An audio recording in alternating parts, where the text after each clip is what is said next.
Ever since I was a tiny little boy, I've loved challenges in video games. I used to sit down on my Wii and play games like Mario and Zelda, but it was simply way too easy. Whenever I saw a time challenge or a hidden area that was locked, I would play it over and over again because I knew that it was possible. Something about in-game content being locked because it was too hard just didn't sit right with me. Whenever there was achievements for taking no damage or having max difficulty in a game, I would take that challenge, even if it meant staying up until 3 in the morning surviving off Oreos and stale water. When I got older, playing story games felt like a chore. Like, yeah, it was fun and the story was nice, but I wanted to play something ridiculously hard. So I did just that.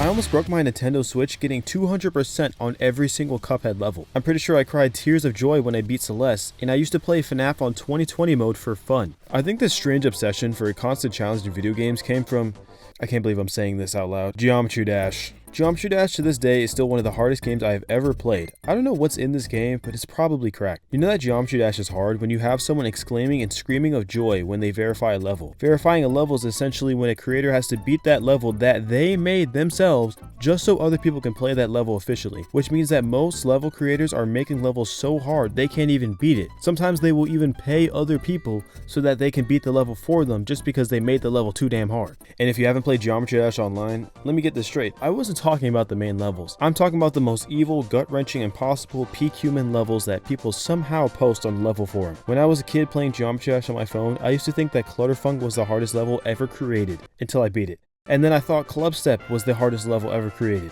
until I beat it. And once I beat all the levels, I thought that was it. I thought that I'd finally beat Geometry Dash until someone had the audacity to utter to me the words Bloodbath.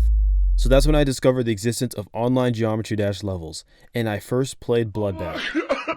And over, attempt after attempt, I was stuck at 5% for months, and I just kept telling myself, I just need to do this one thing, I just need to click at this exact moment, that's all. But this eventually led me down an incredibly addicting spiral of playing Geometry Dash for hours on end, and I never even completed the level. Ever since then, every single game I've played I've been a completionist. Every achievement, every secret, every challenge, because I could never do it on Geometry Dash. For example, when I got into Dead Cells. Playing Dead Cells for the first time was relaxing. I was introduced to it by a family friend, and I thought it was going to be a fun little unique dungeon crawler with amazing graphics. And Dead Cells is exactly that. I've played games similar to Dead Cells in the past, and I thought it was a fun game with a simple enough challenge, unique weapons, and great soundtrack. Until I got to about the third stage, then what the heck? Did that enemy just hit me for 90% of my health? When did it even attack? And then the next thing I knew, I was dead. That's when I somehow gaslit myself to thinking that I just simply needed a different approach, that I got it all wrong, I just needed different weapons. Maybe if I pick up the map is completely different.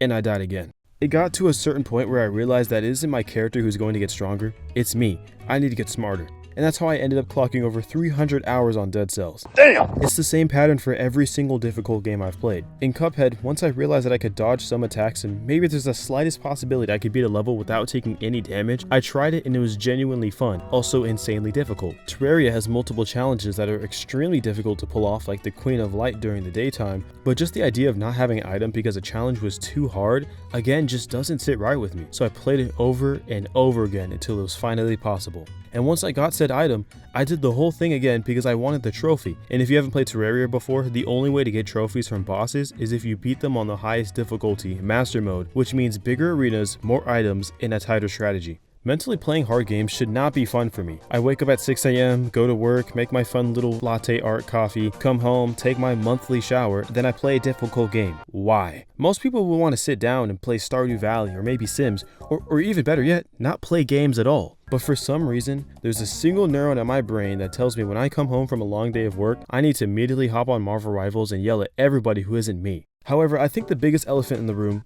or this video, maybe your room, the biggest elephant in your room is winning. It's because winning feels nice.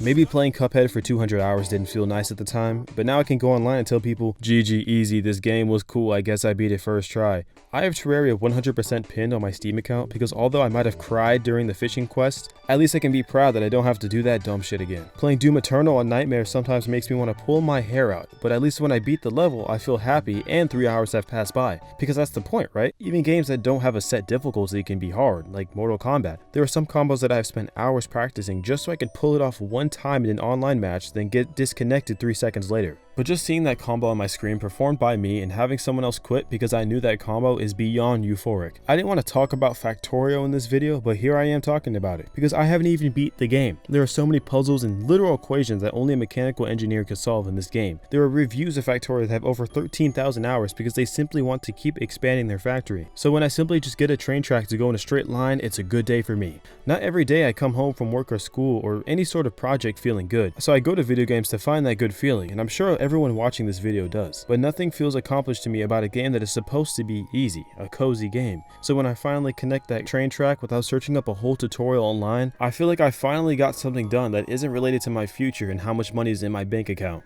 Something about playing difficult games just clicks, and I don't know what it is. Maybe it's the adrenaline, maybe it's the fact I can take all my anger out on a cartoon character.